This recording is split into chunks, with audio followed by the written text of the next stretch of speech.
My name is Jackie Jacob. I am a poultry extension specialist at the University of Kentucky. I am also the coordinator for the Small and Backyard Flocks Community of Practice that puts on these webinars, monthly webinars. This month's webinar is on the 4-H chick chain,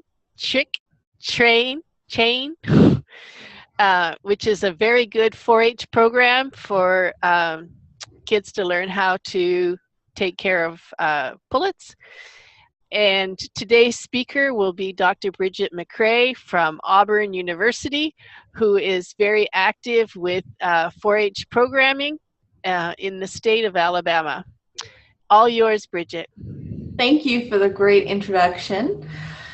I have recently taken this position here at Alabama Cooperative Extension System at Auburn University is where I'm located. And one of the many things that I do in charge of the 4-H animal programs is the 4-H chick chain program. It started here in Alabama, and I'd like to share with the listeners and viewers what 4-H chick chain is and what it's designed to do, and some of the things that you can do to avoid pitfalls.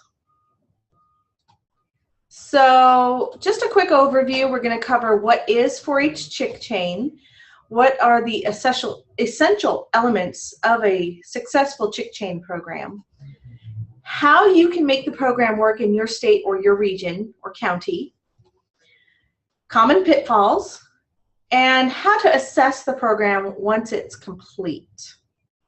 So let's get started. So chick chain is an enterprise project, first and foremost. It's designed to be a project where the youth raises the animal and then has to let go of the animal as an enterprise project. That's one of the first major misconceptions about chick chain. It's not a let's make a pet chicken project. It's for egg layers, specifically heritage breeds or mostly utility breeds. And there is a fee for participation in our state. In our state, our programs have to pay for themselves. So if a young person's going to participate, it's going to cost X amount of dollars to see the program through. So for 10 chicks, you pay $25, and for 18 chicks, you pay $50. You're going to get the chicks through the mail, so they'll be 2 or 3 days of age, and then you raise them up until they're 22 weeks of age. So just about egg laying. There is a farm visit incorporated. There's also a show and an auction, because remember, this is an enterprise project. So if a young person is going to get the $25 10 chick option, then they need to bring to the show and auction 2 chickens. They need to be the same breed. And if they went for the 18 chick option, they need to bring 3 of the same breed. And when they get those chicks, they can be a mixture of a couple of different breeds. So they're still going to have birds at home that are of sufficient variety for them to enjoy. And of course, for the assessment portion, there's a record book, and we do actually have a test portion, a pre and a post test, which I'll discuss later. So what are the essential elements? First of all, to be in 4-H chick chain, you have to be a 4-H member. Some people have managed to get around that because of lack of attention to detail. So I'll just say the obvious. If they're going to be in 4-H chick chain and benefit from the pricing that we get, the wholesale pricing that we get, they need to be a 4-H member, and they need to complete the project. There is a mandatory meeting. That's where it's explained to the young people who have seen advertisements that this is an enterprise project. You need to record profits and losses, and they do need to sell a few birds at an auction so that the program pays for itself. They learn how to raise chickens. They learn how to make housing for chickens. And they also learn a little bit about nutrition and biosecurity for chickens. So one of the biggest questions we get is, oh, how dare you charge money for this program? Well, they actually get their fee back at the end of the program. The fee is used initially for the purchase of the birds and for signage, biosecurity signage, as well as renting or reserving locations for the show and auction. Now, if you're using all that money up for those purposes, how do you have anything to give back to the young people at the end so that they get their reimbursement? Well, those young people have to get buyers for the auction or find sponsors for that portion of the program.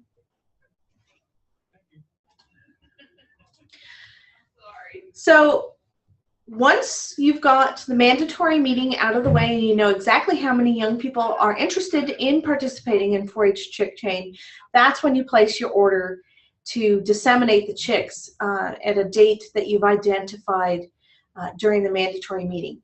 You need to let people know that there's one day that they need to make themselves very flexible and available to you so that they can get their chicks.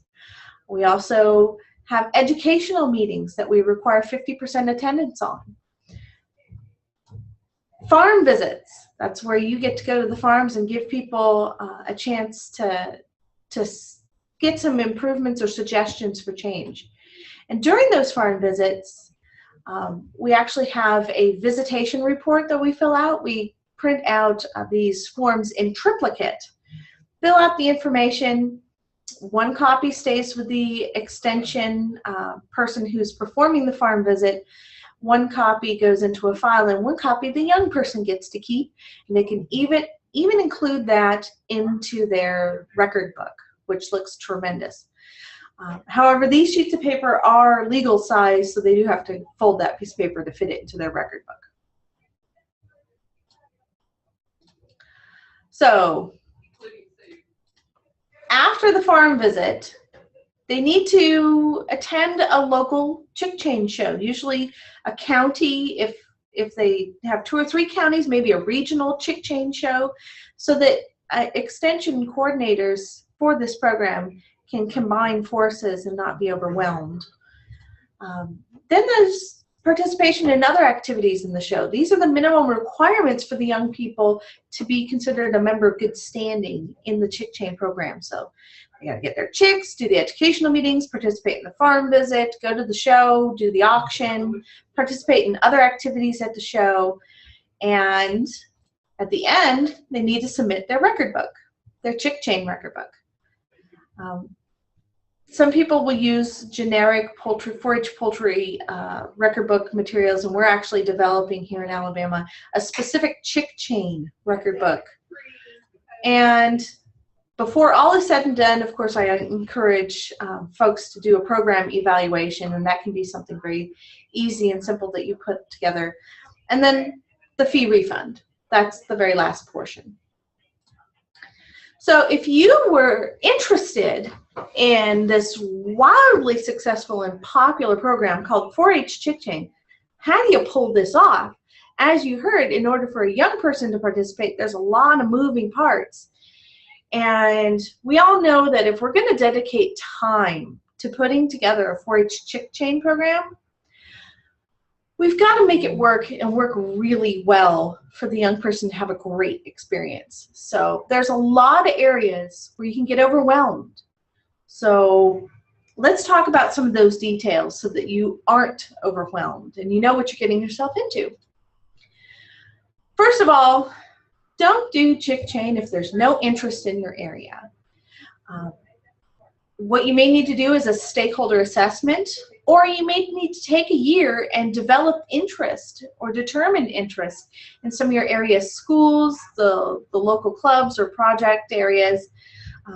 And depending on whether you have a regional or a county base, you may need to take time to hit enough of those areas to determine if it warrants your further pursuance of this program. So if you are going to do a chick chain program, then you need to count back.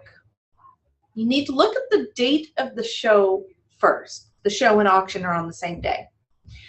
You need to look at that date, and if your state requires that the animals be inspected or you work with the state vet's office in some way, you need to make sure that date works for whatever regulatory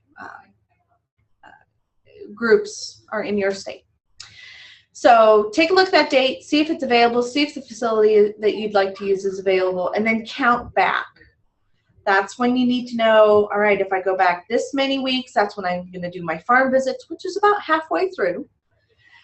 Keep counting back. That's when we're going to get the chicks. Okay, keep counting back. All right, next, I'm going to have to place the order by such and such a day. Keep counting back. That means my mandatory meeting is going to have to be on this day. Keep counting back by 2 or 3 more months, and that's when you need to start advertising your program. So as you can see, if you wait to the last minute, it's not going to work. Chick chain really does take pretty darn close to 10 or 11 months to execute if you include the advertising period in advance.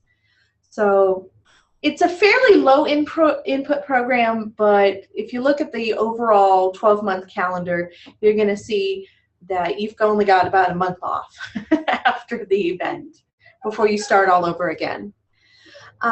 So think about advertising to your 4-H members, and if you don't have 4-H members, go into the schools. A lot of schools, if you put in flyers to a certain age group that you're targeting, they will, if you show up with the flyers, they'll disseminate it all to 1 or 2 grades for you. And then every young person will get one of those flyers and know when your mandatory meeting will be. You should also advertise right away that there is a fee involved and that it is reimbursed at the end. A lot of people will see fee and stop, so you need to really tell them, hey, it gets reimbursed. So you need to make that very much upfront. For your mandatory meeting, you need to gather speakers. You're going to need someone who is knowledgeable about poultry management topics and poultry brooding topics. I would recommend you reach out to your extension poultry specialist in your state. If your state doesn't have one, see if there's an extension poultry veterinarian. If your state doesn't have one, see if you have knowledgeable 4-H poultry project members who can come. FFA advisors might be a good source. I would also say talk to some of your individuals in the state that might be poultry knowledgeable and see if they can assist you. And emphasize to all of your speakers that this is an enterprise project where birds will be given up at the end. And most people don't realize that the way chick chain is designed is, yes, they sell 2 or 3 birds, depending on which group they get. Yes, they sell those birds at an auction, but they're supposed to sell the remainder of their birds on their own. That's where some groups really haven't focused their efforts, and sometimes the kids end up keeping the birds, and occasionally they'll go through chick chain one more time, but we'll talk about one of those pitfalls later on in this presentation. Other things that you need to talk about at the mandatory meeting is what your minimum requirements are for a member of good standing in your 4-H chick chain program, so that young people realize, well, I'm going to be expected to do all these things, and they need to talk it through with their parents and decide if that's really something they want to do.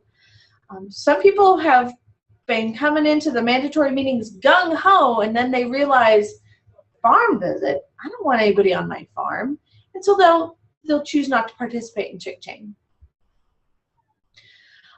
Things that you need to have a speaker talk about are brooding your chicks, what all is involved in the successful brooding of the chicks, nutrition. A lot of people don't realize that you can't let baby chicks just wander around and eat scratch grains. They don't survive so good on that.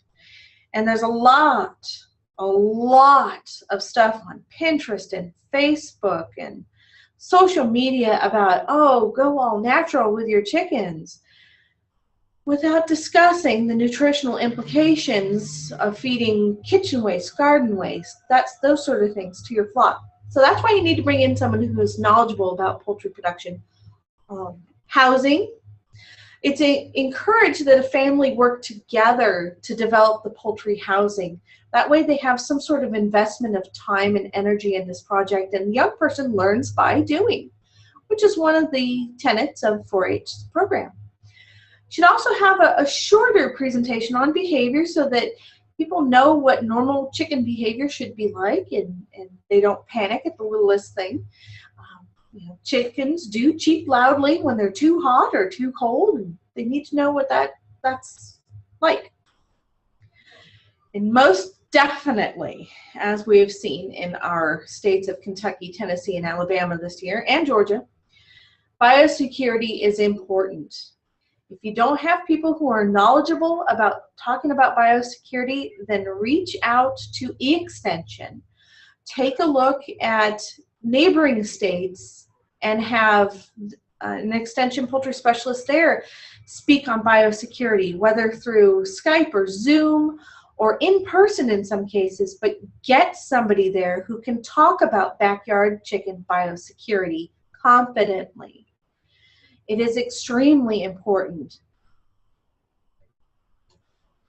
Other poultry-related activities are things that you can kind of glancingly talk about and introduce the idea of in your mandatory meetings. Things like 4-H Avian Bowl, which ties in really nicely to the chick chain program, as well as 4-H poultry judging contest for any of the members who are a little bit older.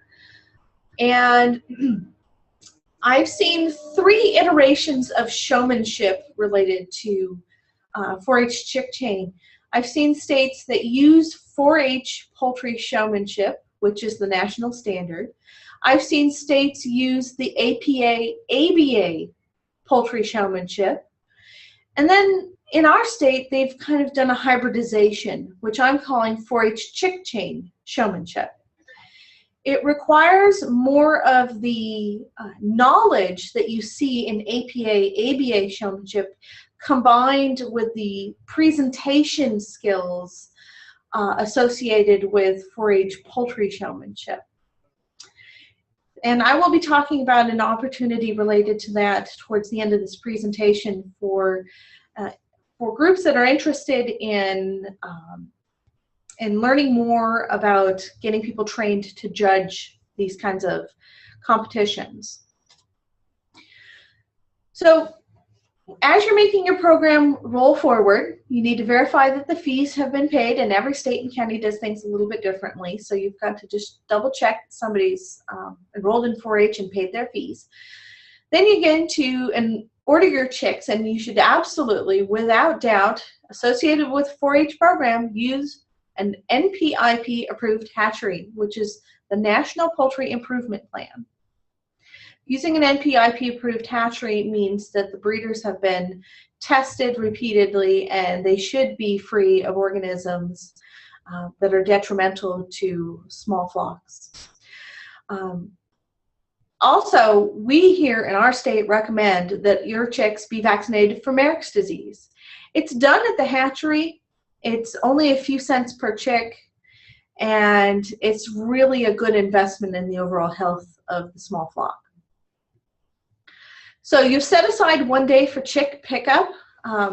Remember, the Postal Service is providing your chicks, and depending on your area, they may come very early in the morning or come late in the afternoon.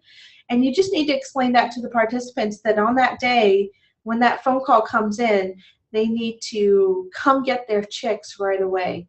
And explain to them that 24 hours in advance of their chick arrival, they need to have their brooding area set up, warmed up, and all ready to go. Also, you're going to make 2 to 3 educational meetings. We talked a little bit about that, but let's go into that for more details. You're going to coordinate and moderate a couple of meetings, and if you know absolutely nothing about chickens, which is, it happens, you have an E-Extension resource that's got your back. As long as you supply the dates for those meetings in advance and you explain that there is an attendance rule, you should have young people who are participating. We like to incorporate global perspectives as well as management topics. So use the e-extension webinars, of which there are a plethora to choose from on this community of practice. And in addition, you can demonstrate how to correctly fill out the different portions of a record book. Not everybody is familiar with how to fill out veterinary records, or maybe feed purchases and how to keep those receipts. So it's a good thing to give them a copy of whatever record book you are using, let them fill it out, but then they'll need to start with a clean copy, one that doesn't have any mistakes or notes written on it, for their finished record book project. And some states, I do realize, post their record books online, so they can get the paper copy, work with that, and if they need to fill out the finished record book online, then point them in the right direction. Current events and poultry topics. If you are in an area that has commercial poultry production, sometimes you might have a veterinarian or a person who works for one of the companies who's willing to come speak to your young people about all those chicken houses that surround them that they never get to see the inside of, or talk about careers related to poultry. Talk to your extension poultry specialist. They may have some materials that they can share with you, and you can do that presentation about current events and current topics. Big one right now, avian influenza. There's also a couple of websites that are good backups in case somebody drops out due to illness or life. Life gets in the way sometimes. So watagnet.com and poultryworld.net are good resources that seem to have fairly up-to-date topics for extension agents or 4-H agents to use in getting up-to-date topics. Other things that are a good thing to insert into an hour or two long meeting would be those 4-H activities that directly tie in to the chick chain program, like say 4-H Avian Bowl, which is a quiz bowl, which eXtension has a webinar all about 4-H Avian Bowl. 4-H Poultry Judging Contest, both of those programs, Avian Bowl and Poultry Judging Contest, have manuals. So it maybe is something where, depending on your circumstances, you can use some of the funds that were set aside for the chick chain program to get your hands on one of those manuals, and you can teach from it. And then there's 4-H egg preparation demonstration. Knowing that not all of your 4-H members are going to sell every single one of their chickens means that in a few months they're going to have more eggs than they can shake a stick at. So they might as well learn how to cook with them. And every state's got a slightly different program. Some of them have favorite foods days or international favorite foods days. Here in Alabama we have Chef 4-H. And you can easily insert a demonstration with a speaking component on egg preparation and egg dishes, taking a look at the industry, the nutritional aspects of eggs, as well as some culinary techniques and food safety. Some groups will even go so far as to include the meat poultry industry in what they teach, and a fun way to do that is through chicken or turkey barbecue. Depending on where you are in the country, turkey may be more popular than chicken. So having a small barbecue contest at one of those educational meetings is a great way to teach food safety, which ties in nicely to, and nutritional aspects of poultry meat, which ties in nicely to the 4-H programs, like say the health portion of the clover. I know several counties and states and regions like to do showmanship clinics, so that young people know what to expect in the showmanship program, and they get a little bit of practice. However, it is a huge biosecurity risk to gather birds together. And in our state at this time, we're not doing those showmanship clinics. So that's going to be, unless it occurs later on and things change, but you know, make sure you use good biosecurity principles and the birds are put in quarantine after they gather together for, like, say, a showmanship clinic. Or you can even use videos online. Occasionally there are videos that you can find through YouTube that is 4-H showmanship. Or actually, I don't think there's anything online for chick chain showmanship. But maybe in the future we can correct that and provide something for everyone to use. So conducting farm visits, that's possibly the most time-consuming portion of this project. It means that every single one of your young people who's in chick chain needs to be visited by someone who's trained in biosecurity and poultry management. That means the person who does those visits needs to have personal protective equipment in the form of coveralls, disposable boot covers, bouffant caps, and trash bags and hand sanitizer.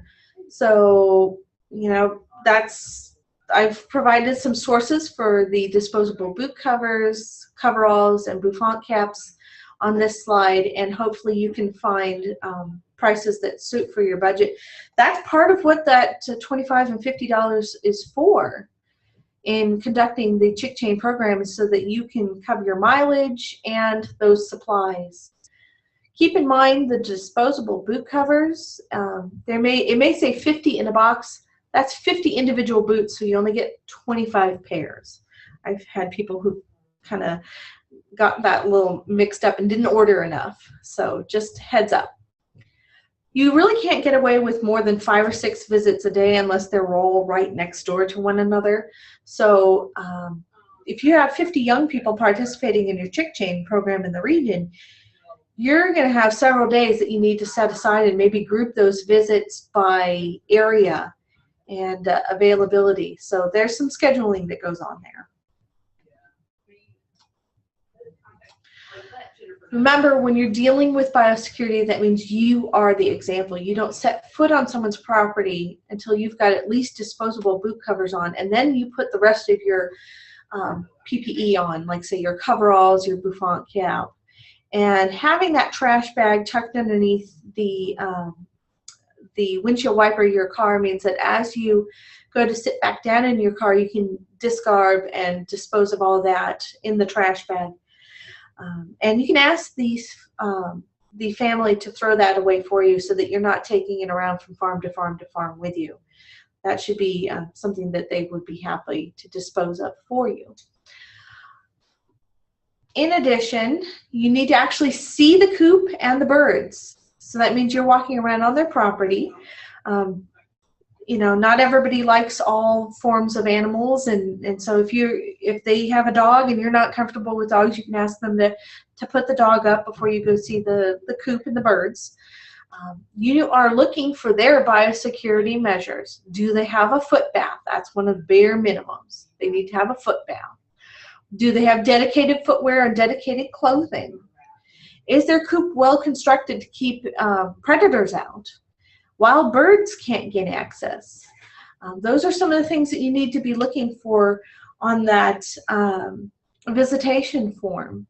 So if there are some states that are interested in seeing what our visitation form looks like in Alabama, they can feel free to contact me. Ask questions. This is your time to really take what you see on their farm and pose questions to them and see how they think, see how they react. It's a good way to prepare them for questions in showmanship, and it also is a great way to see if they've been looking up information about current events and topics. Of course, you can ask them questions. As you're examining birds, they can ask you questions. So it's a great opportunity for them to ask questions about behavior, anything that they've read on the internet or social media about the poultry industry. So, you know, take a look at their, at least one of their birds. When you look at their birds, you are also examining them for, you know, are they coughing, limping, signs of external parasites, things that they can correct before they get to the actual show. This is a copy of our chick chain biosecurity sign in the state of Alabama. As you can see, it covers at least 6 of the biosecurity points in kind of a fun way. Our signs are made out of metal. The monies that the young person provides allows us to print these up. Since they're metal and they're coated, They are disinfectable, and at the end of the project, they get to turn this back in before they are given their reimbursement check. So they receive it on the day that they get their chicks. They need to post that at their coop and show that they're actually following biosecurity and have posted signs. And at the end, they have to clean that sign and turn it back in. We also provide a yard sign. Unfortunately, I don't have a photograph of a yard sign, but it has the chick chain, Alabama chick chain, 4-H chick chain logo on the front. And they, just like you see in political season, those candidate signs, people put it in their yards. Well, these are yard signs that young people can put out front that says, hey, I'm a 4-H chick chain member. And so if neighbors have questions, then they know that they can go to that young person to get started on the path of more knowledge. So let's talk about that show and auction. First of all, you cannot pull off a show and auction by yourself. You need a committee. So you need to coordinate the date, time, location, cages, judges, auctioneers, volunteers for all of this. That's really the coordinator's role, is to see that all these different committees underneath this main committee get the job done. You're going to need half a day for setup and half a day for teardown. Those are very tiresome jobs, so you may have some people that's right up their alley. You need a head for the teardown committee and a head for the setup committee. 2 or 3 people ought to do the trick. But all in all, you need a minimum of 10 people in order to successfully execute a chick chain show and auction. So we've talked about setup and teardown. Teardown is important because everything needs to be disinfected before it goes back into storage. You need registration, bidder registration, and showman registration. Clerks for the judges, and you'll have at least 2 judges, one for showmanship and one that judges the birds. If you have 400 birds or fewer, you can get away with 1 judge. But if you have more than say 400 birds, you need 2 judges to get the job done. So you've got clerks, you've got perhaps other activities or judging that takes place, like say poster judging, photo contest judging, and then there's concessions. So as you can see, you need a lot of people to make this work. And that's where regional shows or a couple counties gathering together to make this happen is a good idea, so that you're not doing everything yourself and running yourself ragged. After the show is done, give yourself a break of at least 2 weeks, and then start focusing on the record book judging. That's going to be a separate committee. You want people who are knowledgeable about record books, as well as this is a great time to make a community partner related to the poultry industry. Grab 2 or 3 farmers or employees of the local poultry company and have them come in and help you judge record books along with some 4-H staff. Do the record book judging prior to the check disbursement. Before you give out the checks, you need to judge the record books, and when they come in for their checks, you can give them their record book back. They can fill out their evaluation, but they also have to turn in those signs that I talked about, the biosecurity sign and the yard sign. In our state, we disinfect and reuse those items. Yeah, I saw that. And then lastly, you give them their reimbursement. Now, if you've found sponsors for your chick chain show and auction, there may be a little something extra in that check for that young person. If they got a really good bidder and that bidder was very supportive of their program, they can put those profits in their record book, but it's also something that they may get a certain small percentage of that back in their check. Pitfalls. Okay. Not every flock makes it. Sometimes the neighbor dog just gets really enthusiastic about that chick chain program and eats them. Predation can be an issue, and that's one of the things that needs to be covered fairly heavily in the mandatory meeting.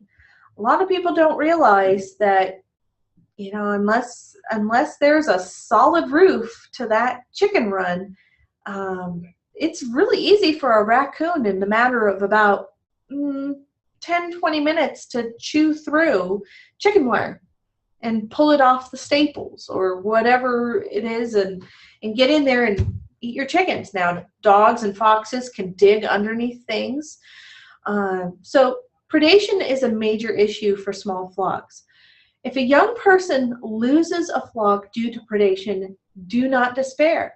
Have them do specific tasks at the show and auction so that they can still participate in that part of the program. Have them be in charge of something at the show and auction, like being a clerk for a judge. They're still going to learn a great deal of information if they're a clerk for a judge. Sometimes families choose to participate and somebody gets a great job elsewhere and they move off, they move away. And there's really nothing that we can do to prevent that sort of thing, but hopefully that young person will take their flock with them and continue to learn and participate in chick chain wherever they do end up going. Sometimes young people, they just don't come to the show and auction. This is something, an issue that we are still working through and trying to navigate the murky waters here. Definitely the coordinator needs to contact that family and find out why they were a no-show. Because even though they didn't come, that should probably go into their final report for their review of the program. Sometimes the young person does everything, but they didn't turn in the record book. And that may be something where the coordinator needs to talk to the young people and see if there was confusion about how to fill out the record book. And you know, if there's something where they just missed the date, they can turn it in a little later for a point deduction or something along those lines. But again, because they miss a deadline, that's something that the coordinator needs to contact that family and find out why didn't they do a record book. No sales. Some years you've got a group of young people who really understand they need to get buyers. And then you've got young people who are just shy or they forgot that portion. So they end up with a no sale, or the parents end up buying the birds. Now, it's not the responsibility of the parents to purchase those birds. It is the responsibility of the young person to find buyers for those birds. And they are out there, trust me.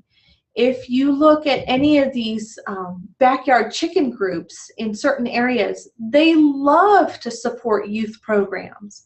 And some of them, if they're getting started with their flocks, why not support 4-H and get started pullets and know that they had a great start, all rolled into one. It's just a matter of finding those groups and making that connection. So when you're advertising your show and auction, you should definitely include local backyard poultry groups into that investigation of potential groups who may want to come.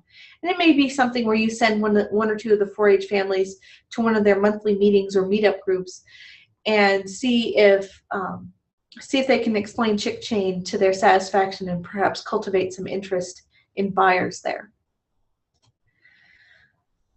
In the beginning of our 4-H chick chain program, kids would come, put their birds in the cage, and wait, and wait, and wait. And it takes a long time to judge birds because each bird's got to come out of the cage and be judged individually. And those kids were waiting and waiting and waiting, but they would get exhausted, bored. So make sure you have other things for them to do. Like say Avian Bowl, set up a schedule, an activities committee schedule when posters are going to be judged or photographs are going to be judged. Showmanship will take place. Avian Bowl or portions, maybe a poultry judging contest will take place where you crack out eggs and determine what their grade is. Those are things that are easy enough to coordinate, and you know, 2 or 3 people to run that program as the judging takes place means that the young person isn't waiting there bored to tears as their birds are being judged. Some places will judge the birds without the young person being there to answer questions by the judge, and some places will want the young people to be there, so they just need to kind of pay attention to where the judge is at, and then go over there and be ready 2 or 3 cages in advance. Oh, yeah. Post year 1 participation. So you have a family that did chick chain, and they've got 15 chickens left or 8 chickens left, and they really don't want 8 or 15 more birds. What the heck can 4-H offer them? Well, there's a lot that 4-H can offer them. And that's where explaining all those other activities is a great way to keep those young people interested in the 4-H program beyond year 1. So avian bull, poultry judging contest, showmanship, as well as barbecue and egg preparation demonstration are great ways to keep those young people engaged and teach them some of the science that they need to know. And who knows, maybe they'll choose a career in poultry. Lastly, fee reimbursement. For a while here in our state, fees were being collected as people signed up for the program, and fees were being collected prior to the mandatory meeting, and those fees were used to order chicks based on the number of people that were signing up for the mandatory meeting. Now, if people went through the mandatory meeting and was like, this chick chain thing isn't for us, we don't have the time for this, there really was no mechanism at that time for getting the fee back to them, so they lost that money. And so I would recommend that you set it up in your system so that if those people want their money back because they're not going to participate, then you go ahead and have something in place for them in how you do things to get them their monies returned to them. All right. You have successfully, or maybe partially successfully, pulled off your chick chain program. It's all done. Your bosses are going to look for some sort of assessment module, and you're going to go, well, give them a pre and a post test. It's very easy. At the mandatory meeting, before you even open your mouth and bring in the first speaker, give them the pre-test.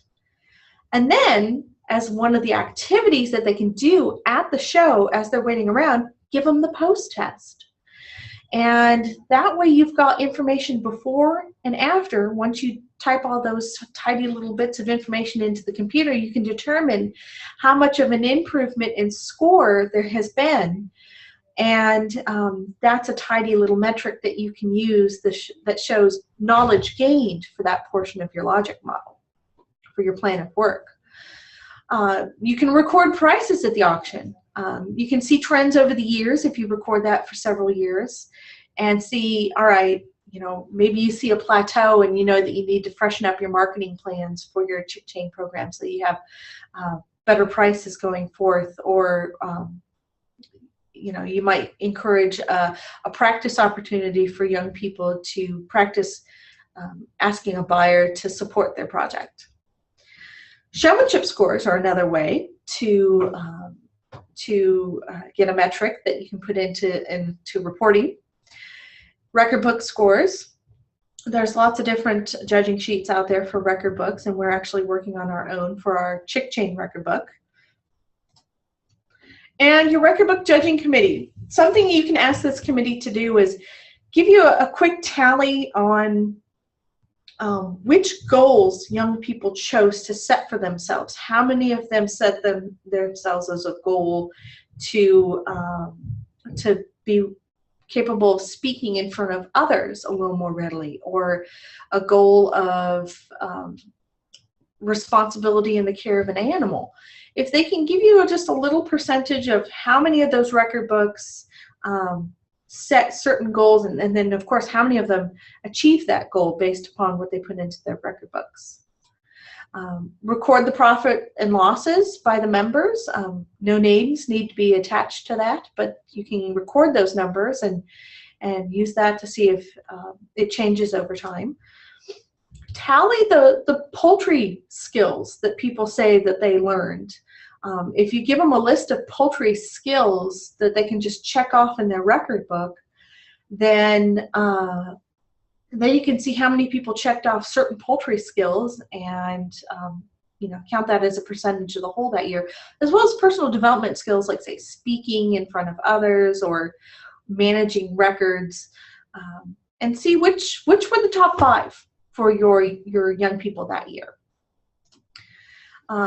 Score the record books. Of course, keep those scores from year to year to see if if there was something that you need to do differently in how you approach a certain topic inside the record book and how you explain it. That might be something to help you improve your program just by small incremental measures. And of course, there may be trends over the years as you improve your teaching of certain components of that record book program. All right, I had mentioned earlier that we were going to have a judges training day. Not everybody knows how to judge birds for utility, and in our state, chick chain birds are judged 2/3 on their utility characteristics, so their egg-laying characteristics, and 1/3 on breed characteristics. And so not everybody may be as familiar with those utility components as they are with the breed components, or they may just be wanting to learn more about all that. And it is nice in a state to have a repository of people in a region that you can call upon to come be judges at chick chain events that feel confident in participating in this program.